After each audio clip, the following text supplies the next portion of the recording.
ये उपचुनाव जितने आसान दिख रहे हैं उतने हैं नहीं।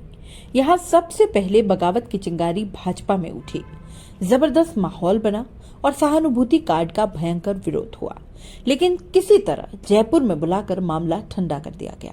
अब बारी कांग्रेस और बीजेपी की है, क्योंकि यहाँ मुकाबला त्रिकोणीय भी है।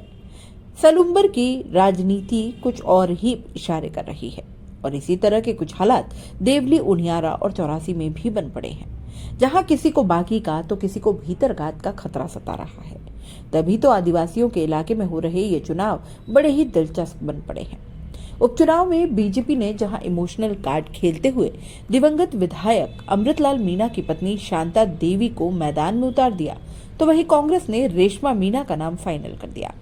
भारत आदिवासी पार्टी की ओर से जितेश कतारा को मैदान में उतार दिया। इसके चलते सलूम्बर सीट का मुकाबला त्रिकोणीय हो गया। सलूम्बर विधानसभा उपचुनाव में पहले बीजेपी की बगावत देखने को मिल रही थी, लेकिन अब कांग्रेस में बड़ी फूट जनता से छिप नहीं पा रही है।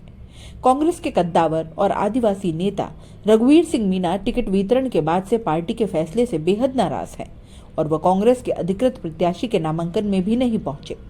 सलूम्बर विधानसभा सीट पर पिछले कई सालों से रघुवीर सिंह मीणा या उनकी पत्नी बसंती देवी मीणा का कांग्रेस की टिकट पर कब्जा जमाया हुआ था। हालांकि इस बार कांग्रेस आलाकमान ने लगातार हार रहे रघुवीर सिंह मीणा को दरकिनार कर दिया और दाव लगाया रेशमा मीणा पर। रेशमा मीणा का नाम फाइनल होते ही रघुवीर सिंह और पार्टी से खफा दफा रहने लगे। दरअसल रेशमा मीणा ने साल 2018 में कांग्रेस से बगावत करते हुए रघुवीर सिंह मीणा के सामने निर्दलीय चुनाव लड़ा था और रघुवीर सिंह ने अपनी हार का ठीकरा रेशमा मीणा के निर्दलीय चुनाव लड़ने पर फोड़ दिया। ऐसे में उन्होंने पार्टी आलाकमान से दोबारा विचार करने की भी मांग की थी कि पार्टी से बगावत करने वाले पर दाव नहीं खेला जाना चाहिए। रघुवीर मीणा की नाराजगी इतनी बढ़ गई कि रेशमा मीणा के नामांकन रैली में भी वो नहीं पहुंचे। रघुवीर मीणा कांग्रेस पार्टी के वरिष्ठ आदिवासी नेताओं में शामिल है और वो सांसद, विधायक के साथ साथ CWC के मेंबर और संगठन में कई पदों पर रह चुके हैं। ऐसे में रघुवीर मीणा की नाराजगी कांग्रेस के लिए सरदर्द बन गई है। सलूम्बर विधानसभा उपचुनाव में बीजेपी के लिए अब राहत की खबर ये है कि पार्टी से बगावत करने वाले नरेंद्र मीणा ने सीएम से मुलाकात करने के बाद अब क्षेत्र में बीजेपी की अधिकृत प्रत्याशी शांता देवी मीणा के लिए प्रचार की कमान संभाल ली है।